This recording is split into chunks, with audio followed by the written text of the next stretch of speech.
PMC channel వీక్షిస్తున్నటువంటి ప్రేక్షకులకి నా యొక్క నమస్కారములు.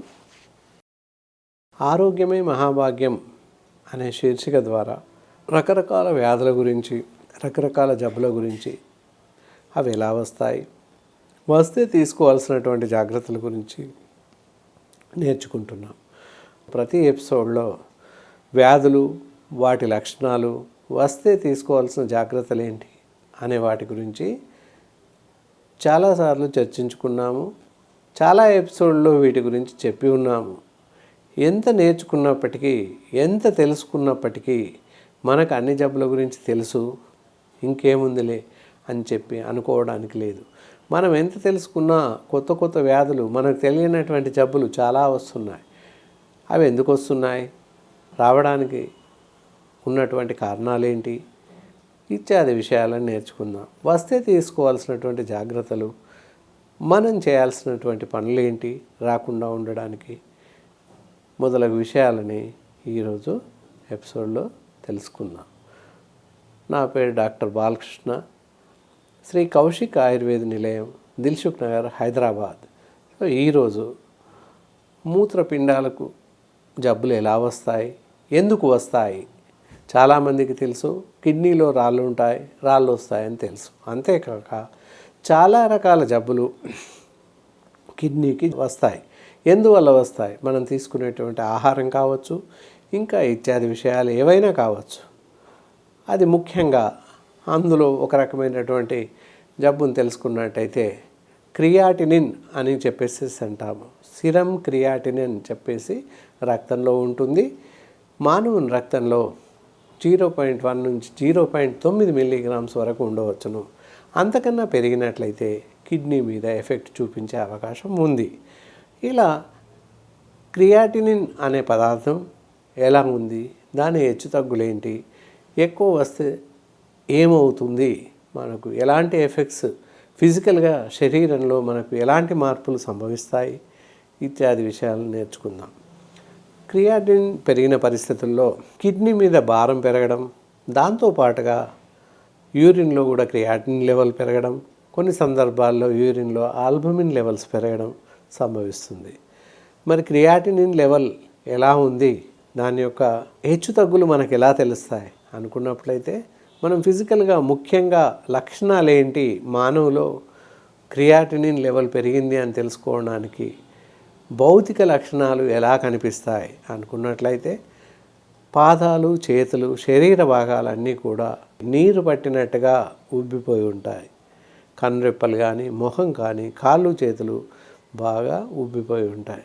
అలాంటి పరిస్థితుల్లో క్రియాటినిన్ కానీ ఆల్బమిన్ ఉందేమో అని సందేహించి మనము డాక్టర్ వద్దకు వెళ్ళినట్టయితే పరీక్షలు చేసి మీకు ఈ జబ్బు ఉందని చెప్పడానికి అవకాశం ఉంది. భౌతికంగా మనం గమనించేది ఒకటే, శరీరాంగాలు వాపొచ్చినాయి, ఉబ్బిపోయాయి అనుకున్నప్పుడు వైద్యులను సంప్రదించినట్లయితే వారు పరీక్షలు జరిపి ఈ జబ్బు ఉంది అని చెప్పే అవకాశం ఉంది. ముఖ్యంగా రక్త పరీక్ష ద్వారా క్రియాటినిన్ హెచ్చుతగ్గులని అదుపులో ఉందా లేదా అనే విషయం తెలుస్తుంది. మూత్ర పరీక్ష ద్వారా కూడా ఈ ఆల్బమిన్ ప్రోటీన్స్ అంటారు, అవి పోయినప్పటికీ కూడా కాళ్ళు, చేతులు వాపు వచ్చే అవకాశం ఉంది. ఇవన్నీ కూడా కిడ్నీస్ పైన ప్రభావం చూపిస్తాయి. కిడ్నీస్ కరెక్ట్గా పనిచేయని పరిస్థితుల్లో ఇక్కడ మనకి శరీరాంగాలు ఉబ్బిపోయి కనపడతాయి, వాపు వచ్చే అవకాశం ఉంది. క్రియాటినిన్ పెరిగినప్పుడు శరీరంలో నీటిని సరిగా వడపోయలేని పరిస్థితి కిడ్నీలకు ఏర్పడుతుంది. ప్రతి కిడ్నీలోనూ ఒక 2000 మిలియన్స్ నెఫ్రాన్స్ ఉంటాయి. ఈ నెఫ్రాన్స్ ఏంటి అంటే రక్తాన్ని వడబోసి మనకి శరీరానికి అవసరం ఉన్నటువంటి ఖనిజ లవణాలని, ప్రోటీన్స్ని రక్తాన్ని అబ్జార్బ్ చేసుకుంటాయి. మిగిలినటువంటి మలిన పదార్థాలని వడబోసి మూత్రం ద్వారా చెమట రూపంలో బయటకు పంపించేస్తుంది. అప్పుడు ఆ పరిస్థితుల్లో నెఫ్రాన్స్ సరిగ్గా పనిచేయకపోవడం, అంటే కిడ్నీ సరిగ్గా పనిచేయని పరిస్థితుల్లో, వాటి పనితీరు సరిగ్గా లేని పరిస్థితుల్లో ఈ వడబూత విధానంలో తప్పు జరుగుతుంది. అలాంటప్పుడు ఈ క్రియాటిన్ రక్తంలోకి జారీ అవ్వడం అవకాశం ఉంది. ఉండాల్సిన మోతాదులో ఉంచలేకపోతాయి. అప్పుడేంటి, రక్తంలో క్రియాటిన్ లెవెల్స్ పెరుగుతాయి. మూత్రంలోనేమో ఆల్బమిన్ కానీ పెరిగే అవకాశం ఉంది. ప్రోటీన్స్ అంటారు. ప్రోటీన్స్ మూత్రం ద్వారా కనిపిస్తాయి, మూత్రంలో జారీ అవుతాయి. దానివల్ల కూడా కాళ్ళవాపులు వచ్చే అవకాశం ఎక్కువగా ఉంది. కాబట్టి ఈ 2 పరీక్షలు చేయడం వల్ల కాళ్ళవాపులు వస్తాయి. ఎందుకు వస్తాయి ఇవి తెలుస్తాయి. అటు ప్రోటీన్స్ అవ్వచ్చు లేదా క్రియాటినిన్ కూడా అవ్వచ్చు. ఈ 2 రకాల పరీక్షల ద్వారా మనకి శరీరం భాగాలు, పాదాలు, కాళ్ళు, చేతులు, ముఖం ఉబ్బిపోవడం అనేది జరుగుతుంది. ఈ పరీక్షల ద్వారా అవి సరైనటువంటి మోతాదులో ఉన్నాయా, అదుపులో ఉన్నాయా లేదా తెలుస్తుంది. ఏమైనా అవి హెచ్చుతగ్గులు ఉన్నట్లయితే వాటి లోపాలని వైద్యులు మాత్రమే సరిదిద్దగలుగుతారు. కాబట్టి వైద్యులను సంప్రదించడం, మీకు ఫిజికల్గా శరీరాంగాలు వాసిపోయినాయి, ఉబ్బిపోయినాయి అనుకున్నప్పుడు వైద్యులను సంప్రదిస్తే ఈ 2 రకాల పరీక్షలను చేసి మీకున్నటువంటి ఇబ్బందులను తొలగించే అవకాశం ఉంది. సరిపడేటటువంటి పరీక్షలను చేయించి వాటికి సంబంధించినటువంటి ఔషధాలను కూడా సూచించే అవకాశం ఉంటుంది. ఈ విధంగా పరీక్షలు చేసుకున్నాము. క్రియాటినిన్ లెవెల్స్ పెరిగి ఉన్నాయి, ఆల్బమిన్ లెవెల్స్ పెరిగి ఉన్నాయి, మరి కిడ్నీ సరిగ్గా ఫంక్షన్ చేస్తలేదు అని కొంతవరకు మనకు తెలిసిపోయింది. అప్పుడు ఏం చేయాలి, ఏం చేస్తాం మరి అనుకున్నట్లయితే డాక్టర్ గారు మందులు సూచిస్తారు, ఔషధాలు ఇస్తారు. ఆ మందులను క్రమం తప్పకుండా వాడడం వల్ల క్రియాటినిన్ లెవెల్స్ తగ్గడం, ప్రోటీన్స్ పూర్తిగా అదుపులోకి రావడం జరుగుతుంది. రమారమిగా ఓన్లీ యూరిన్ ప్రోటీన్స్, ఆల్బమిన్స్ ఎక్కువ ఉన్నట్లయితే ఒక వారం 10 రోజుల్లో అదుపులోకి వస్తాయి. క్రియాటిన్ ఎక్కువ ఉన్న పరిస్థితుల్లో మట్టుకి క్రమం తప్పకుండా కొంతకాలం 2 నుంచి 3 మాసాలు 4 మాసాల వరకు మందులు వాడాల్సిన అవసరం ఉంటుంది. అవి ఏమైనా కూడా మీ అంతట మీరుగా మందులు తీసుకొని వాడడం జరగదు. అవి ఏ పరిస్థితుల్లోనూ లభించవు. ప్రజలందరూ ఏం చేస్తారంటే ఇలా కాలు వాపు వచ్చిన ఈ రోజుల్లో ప్రజెంట్ పరిస్థితుల్లో డాక్టర్ దగ్గరికి వెళ్తే ఇబ్బంది అవుతుంది, లేదా టైం దొరకట్లేదు ఏదో అనుకొని చెప్పేసేసి మందుల దుకాణానికి వెళ్ళడం, నాకు ఇలా కాలు వాపు వచ్చింది, చేయి వాపు వచ్చింది, ఏదైనా గోళీ అని చెప్పేసేసి అలా మాత్రలు వేసుకోవడం జరుగుతుంది. అలా మాత్రలు వేసుకోవడం వల్ల మూత్రపిండాలపైన మరింత బరువు పెరిగి ఇంకాస్త ఇన్ఫెక్షన్ పెరిగి కొన్ని సందర్భాల్లో ప్రాణహాని కూడా సంభవించే అవకాశం ఉంది. ఇంకా ఇతరాంగాల మీద కూడా దీని యొక్క ప్రభావం చూపిస్తాయి. కాబట్టి ఏ పరిస్థితుల్లో సొంతంగా మందులను వాడకపోవడం ఎంతైనా మంచిది. కావున మీరు సొంత వైద్యం చేసుకోకుండా ఉండడం ఉత్తమం. ఇలా వైద్యులు సూచించిన మందులను మాత్రమే వాడాలి. ఇలాంటి పరిస్థితుల్లో దీనికి గృహౌషధం కానీ, ఇలాంటి చిట్కా వైద్యాలు కానీ, ఇంట్లో తయారు చేసుకునే మందులు ఏవీ లేవు. తప్పకుండా వైద్యులను సంప్రదిస్తే మట్టుకే వీటికి సరైనటువంటి మందులను ఇచ్చే అవకాశం ఉంది. శరీరం అంతా వాపు వచ్చింది, మూత్రం జారి సరిగా లేదు అనుకున్నప్పుడు నీరు ఎక్కువ తాగడం అనేది చెప్తాం. అందరం చెప్తాం నీరు ఎక్కువ తాగాలి. ఎక్కువ తాగాలంటే ఎంత తాగాలి అసలు ఎవరికీ తెలియదు. బాటిల్ దగ్గర పెట్టుకొని గడగడ బాటిల్తో తాగుతారు. నీరు ఎక్కువ తాగడం వల్ల కూడా మూత్రపిండాలపైన బరువు పెరుగుతుంది, శరీరంలో వాపు ఇంకా ఎక్కువగా కూడా వస్తుంది. మరి నీరు ఎక్కువ తాగమని చెప్పారు డాక్టర్ గారు, మీరు ఎలా తాగాలి అనే అనుమానం మీకు కలగవచ్చు. ఎలా తాగాలి అనుకున్నట్లయితే ఉదయం లేవగానే నోరు గార్లిక్ చేసుకొని, నోరు కడుక్కొని, పరిశుభ్రమైన నీటిని ఎన్ని తాగగలిగితే అన్ని, ఒక్కొక్కరు 1 గ్లాసు 2 గ్లాసులు తాగుతారు, ఒక్కొక్కరు 3 గ్లాసులు తాగుతారు. బలవంతంగా ఎక్కువ నీరు తాగడం అనేది ఏ పరిస్థితుల్లోనూ చేయకూడదు. ఉదయం లేవగానే 1 నుంచి 2 గ్లాసులు లేదా 3 గ్లాసులు కొంచెం టైం ఇస్తూ తాగడం చాలా శ్రేయస్కరం. ఆ తర్వాత మనం దంతావాహనం చేసి, స్నానం చేసి, ఆ తర్వాత 1 గ్లాసు లేదా 2 గ్లాసుల నీళ్లు తాగితే సరిపోతుంది. ఆ తర్వాత ఉపాహారం, అల్పాహారం, టిఫిన్ అంటాం. టిఫిన్ చేశాక ఒక అరగంట, గంట తర్వాత నీళ్ళు తాగడం మంచిది. టిఫిన్ చేస్తున్నప్పుడు ఏ పరిస్థితుల్లో నీళ్లు తాగాల్సిన అవసరం లేదు, తాగకూడదు. ఒకవేళ పొలు మారినట్టయితే మనం మింగలేని పరిస్థితి ఏర్పడితే కొంతవరకు నీళ్లు తాగవచ్చు. బ్రేక్ఫాస్ట్ అయ్యాక గంట నుండి గంటన్నర తర్వాత మళ్ళీ ఒక గ్లాసు నుంచి 2 గ్లాసులు 3 గ్లాసులు నీళ్లు తాగవచ్చును. ఆ తర్వాత మళ్ళీ మధ్యాహ్నం భోజనం చేసినప్పుడు యథావిధిగా భోజనం చేయవచ్చును. భోజనం చేస్తున్న సమయంలో నీళ్లు తాగకపోవడమే మంచిది. ఏదైనా అవసరమైతే మట్టుకే నీరు తాగాలి. లేనట్లయితే భోజనం ముగించిన పిదప మళ్ళీ 1 గంట నుంచి 2 గంటల తర్వాత మట్టుకే అప్పటి నుండి సాయంత్రం 4 వరకు ఒక గ్లాసు, 2 గ్లాసులు, 3 గ్లాసుల నీళ్ళు తాగవచ్చును. కొంత సమయం తాగితే చాలా మంచిది. మళ్ళీ సాయంత్రం ఏదైనా స్నాక్స్, ఉపాహారం తీసుకోవచ్చును. ఉపాహారం తర్వాత 1 గంటకి 1 గ్లాసు, 2 గ్లాసులు తాగవచ్చును. ఆ తర్వాత రాత్రి భోజనం చేస్తున్నప్పుడు ఎలాంటి నీరు తాగాల్సిన అవసరం లేదు, తాగకూడదు. మరీ అవసరమైతే తప్ప తాగాలి.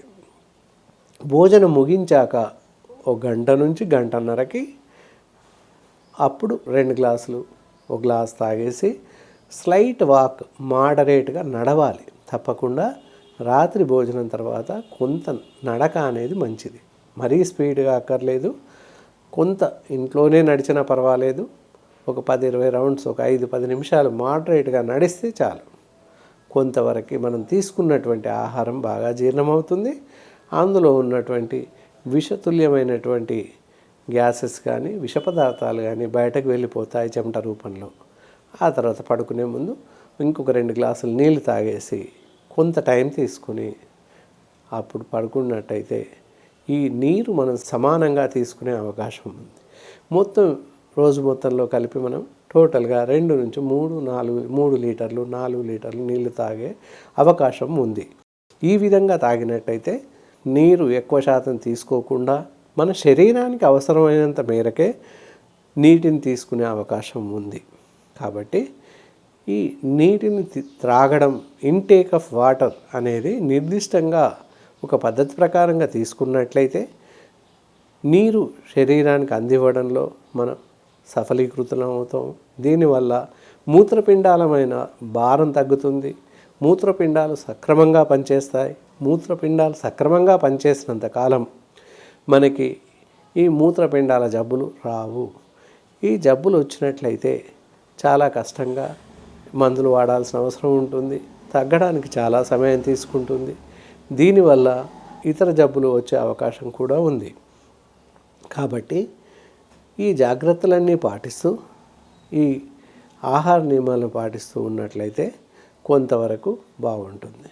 ఇంతేకాక మనం ఆహారం ఏ విధంగా తీసుకోవాలి, ఎలాంటి ఆహారం తీసుకుంటే ఈ వాపుల బారి నుంచి బయటపడవచ్చు లేదా రాకుండా జాగ్రత్తలు పొందవచ్చు అనుకున్నట్లయితే రోజు సాయంత్రం బార్లీ విత్తనాల జావా, తెల్లగా గోధుమల్లాగా ఉంటాయి ఆకారం, బార్లీ గింజలు తీసుకొని 1 చెంచా నుంచి 2 చెంచాల వరకు బార్లీ గింజలు తీసుకొని 1 గ్లాస్ వాటర్ వేసేసి బాగా మరిగించినట్లయితే జావలాగా గంజిలాగా తయారవుతుంది.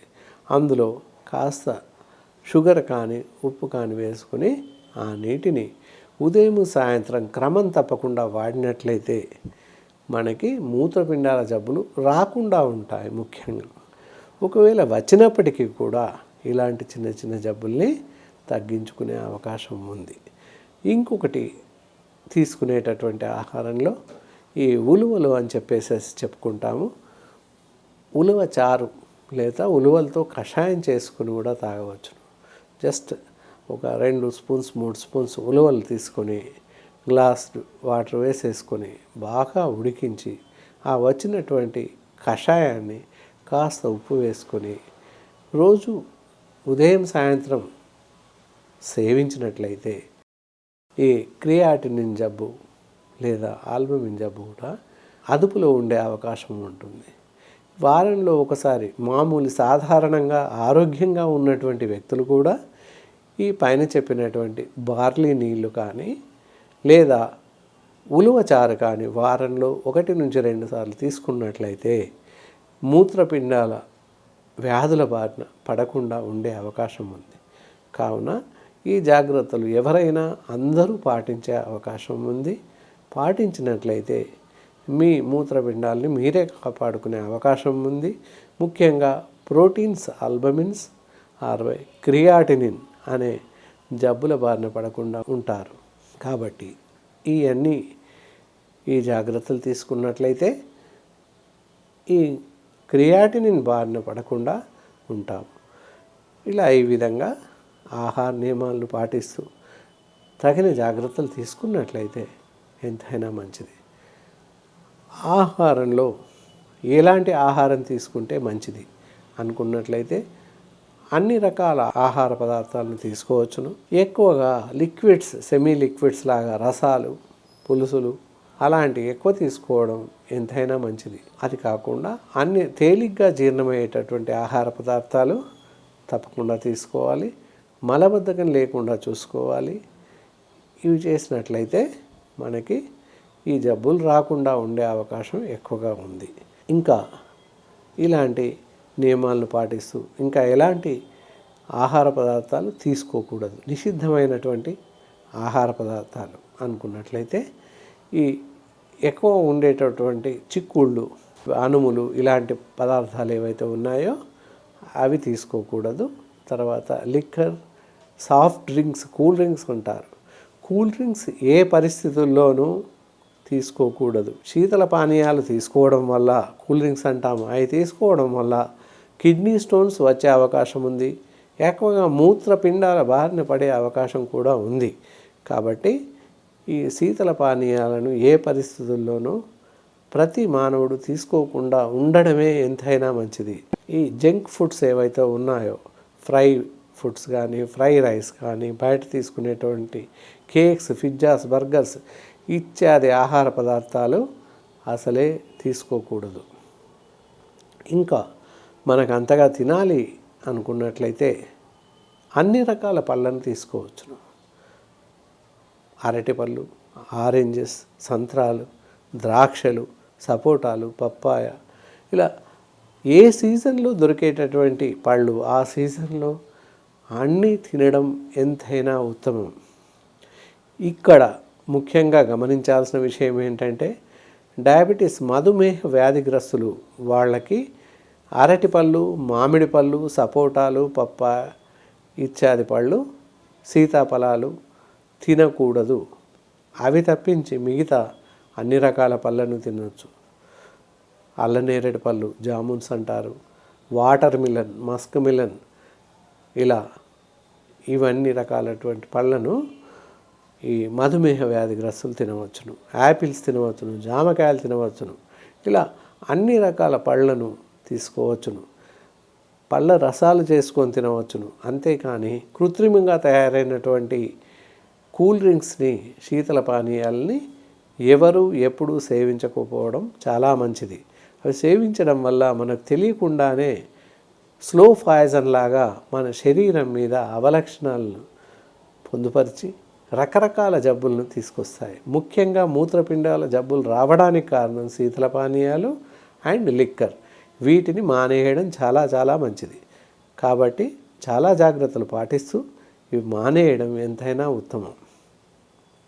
సాఫ్ట్ మనం తీసుకోవాల్సినటువంటి ఆహార పదార్థాల్లో తేలిగ్గా జీర్ణమయ్యేటటువంటి ఆహార పదార్థాలు అనుకుంటే అన్ని రకాల కూరగాయలు, ఆకుకూరలు, పప్పు దినుసులు ఇత్యాది అన్నీ కూడా తీసుకునవచ్చును.